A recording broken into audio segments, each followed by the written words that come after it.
For many personal trainers, they try and raise their prices without losing any clients.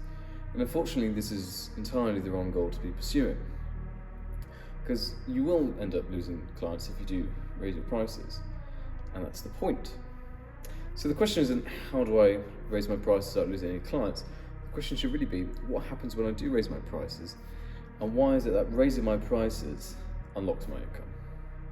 Hello, my name is George Molyneux, and I help personal trainers with practical business decisions that help them make more money. So firstly, why does this fear exist? Now, you've worked very hard for your clients. Maybe you've been, even if you've just been coaching for 6 months, maybe you've been coaching for 4 or 5 years, who knows? And, it's taken you a long time to acquire these people. You've had to build a lot of rapport. You've spent time with them, you've got to know them. And maybe even if you do raise your prices, you'd also feel a bit guilty about putting some people out of the pricing range. But unfortunately, it's one of the primary things that keeps you stuck and keeps you limited.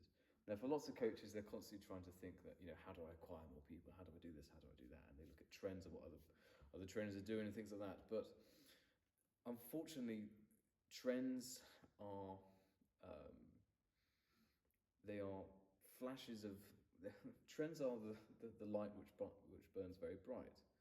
Fundamentals are the candle which will last a long time, and they don't change. And pricing, getting your pricing right, is one of the key fundamentals that not very many people address. They just sort of wing it. A lot of personal trainers just sort of price based off of their experience level, their geography, what the gym suggests, what they ask their friends and family. But this is a very poor strategy indeed, and it's what's keeping you stuck. Now, the reality that most trainers miss. Now, when prices go up, some clients will leave, and that is entirely inevitable.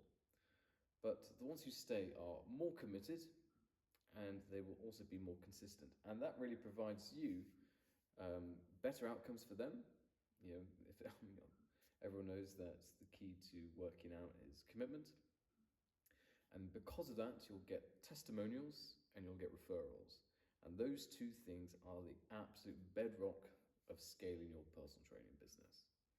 So, for example, let's say you raise your in-person sessions from $100 to $150, for example, and you lose a couple of clients, maybe two to three people.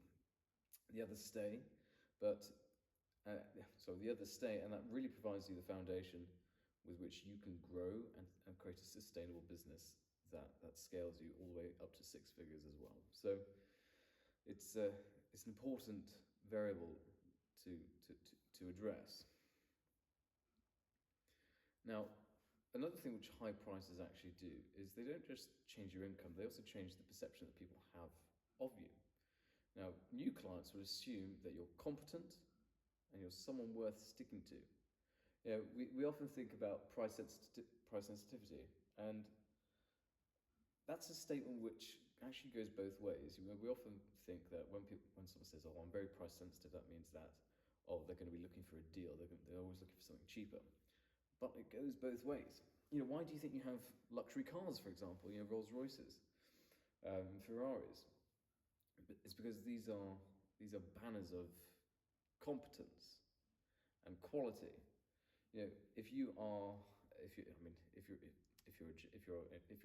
a client in the gym and you see two trainers, and you've got one trainer who's charging $50 an hour for a session versus another who's charging $100 an hour for the session. The client will assume that the person who's $100 will be more experienced, more competent, and better at their job, and be better at helping them achieve what it is that they want to achieve. And you've got to remember, when people are looking for personal training, they're looking for personal training for a reason. They don't just want to spend money. It's not an investment that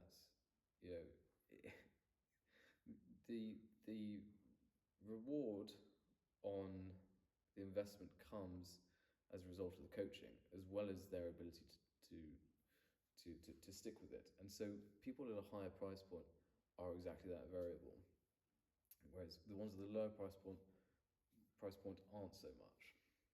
So here's what I'd recommend to do instead.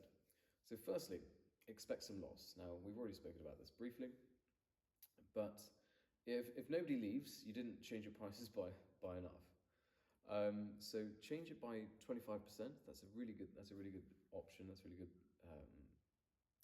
metric to use, because it's enough for the people who are really committed to you to stay.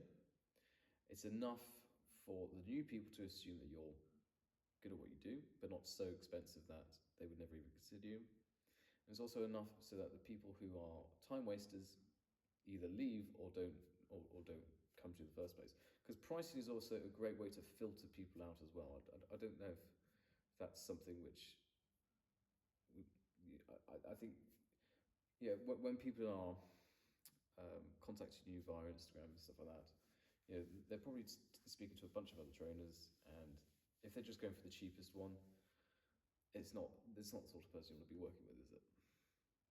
Number 2, test things out. Okay, so you don't just have to start applying this new price point to absolutely everyone. So let's say let's just use a fun example. You've got this very old lady, and you've been helping her with her mobility exercises for the past couple of years, and you know, she's very loyal and she's lonely and things like that. And you just think, well, I can't change my prices. I don't want to be taken advantage of this nice old lady. So what you can do for people like that who you feel personally responsible for, because that's a major part of being a personal trainer, is you are responsible for these people. You get to know them. So keep the price the same for those people, but anyone who you feel is highly committed, you can propose it to them, or alternatively, just for the new people, you can start upping your pricing. But the absolutely key variable for this is you have to track what's working and what's not working. You have to come up with a system where you can see, okay, if I changed my prices from $100 to $150, did conversion change by any meaningful amount? Did it actually go up? Did it go down? You have to track these things. You can't just wing it. You have to think like a founder, and founders are constantly learning, and they learn by data, well, through qualitative and quantitative. So, you know, with qualitative, you could actually speak to your current clients and say, hey, Bob, are you happy for me to move my prices up? And you know, explain why. You know, I think people are very reasonable, and if you've built the right sort of relationship with them, they'll be happy to support you in return for you supporting them as well. And then the quantitative is the tracking of the conversions and things like that. And finally, number 3, and this is a bit contrarian, you could potentially just go ultra cheap. So, you know, the worst place to possibly be is in no man's land. And when you're anywhere between sort of the $80 to $120 price range, that really is no man's land. Yeah, if you charge $20 for an in-person session, or maybe $500 for an in-person session, you can instantly see how those two extremities just they filter people out, and you really stand out. Now, the only problem with this is that it comes down to time management, but you know, that depends on what you're selling, right? So if you are selling in-person sessions and you're doing it for $20, you're going to be very, very busy. Too busy, I would imagine, to be effective. But if you're selling your online programs for $5, for example, because it's software and it's something you can scale, you know, maybe that's an option. Indeed, that's an option also. So, but don't be afraid to test things, because the other great thing with this, especially with online programs, is that you can test that really easily. You can A/B testing, so you can have the same thing sold to, you know, a similar target market, one at $5, one at $25, and one at $50, and just see what works. And what will probably happen is you sell more at the $5 than you do at the 25 and the 50, but maybe the difference isn't worth it. So, but I guess the key principle here is tracking.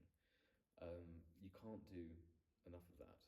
That's how you scale your business, that's how you learn, and that's how you move forward. So that's it for this video. Thank you very much. if you found this video helpful, useful, educational, practical, whatever, feel free to give it a like, drop a comment. I'll make sure to respond, or even, yeah, and we'll see you in the next one. Thank you.